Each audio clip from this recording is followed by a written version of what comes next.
Disgruntled 3. All right. Well, I think the best one was the. Well, you haven't seen it, really, have you? You haven't seen season 2 of Star Trek. of Star Trek. Aye. So one of them is just it's got educated. Captain Pike on. It's got Captain Pike on, right?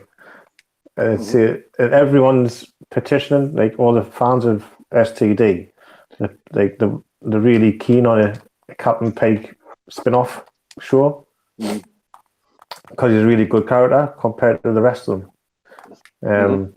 But it's just here for like one season. He was in the start of season 2, and he left at the end of season 2.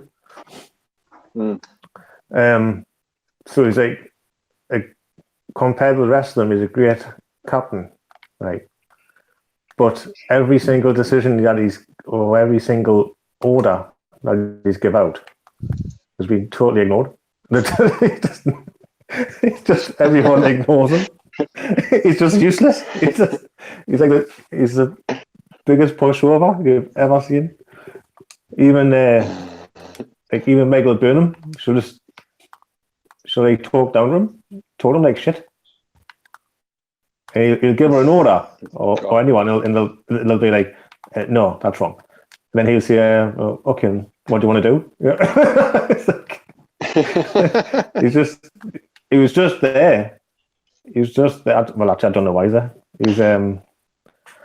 I think it's just to keep the old white blokes happy. That's the only reason. Because he did. Right. Aye. And basically to take the piss because he got bossed around, but he was the captain, and he was just useless. Got it. Useless. Then you had number one. Was he an original character? Was he? It's Captain Pike. Captain Pike was the captain of the Enterprise in the pilot before Kirk. I thought I recognised the name. Yeah. He was in the original series, wasn't he? He was in the very first episode. Yes. But that's why I recognise the name from. Pike. But it sort of ties. It explains why he. Because in the original, he's sort of paralysed. Because he has that. Like some. I think he's exposed to radiation. I think he's exposed to like a radiation leak or something. And then he's in this sort of.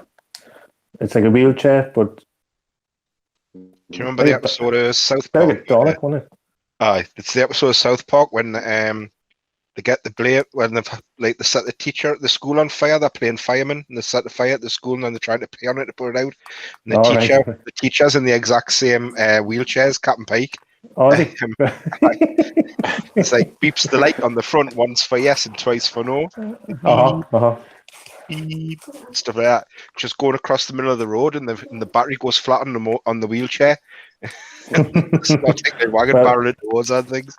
One of the only good things in season 2 was the sort of tie that into the original. They sort of went back to where he was in the original. I think it was the Telosian planet where he and in season 2 that he goes back there.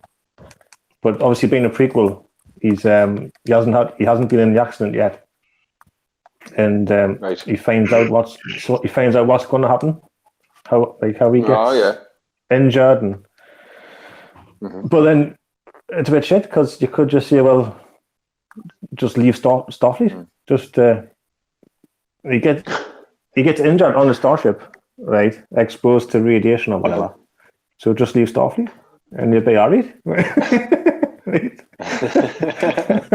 But it's sort of the way they put it. It's like you can't change what's going to happen. Because it's already happened.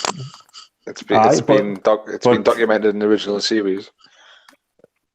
Well, I think this is set 10 years before the original series. So they're trying to be clever and like they're just trying to give like an obvious option. But it's gonna look shoehorned. Well, if you found out you're going to have a nasty accident, right, on a starship, just resign, and then you'll be all right.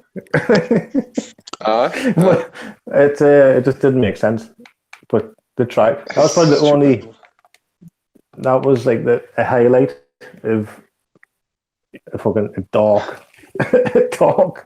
season. Disgruntled 3.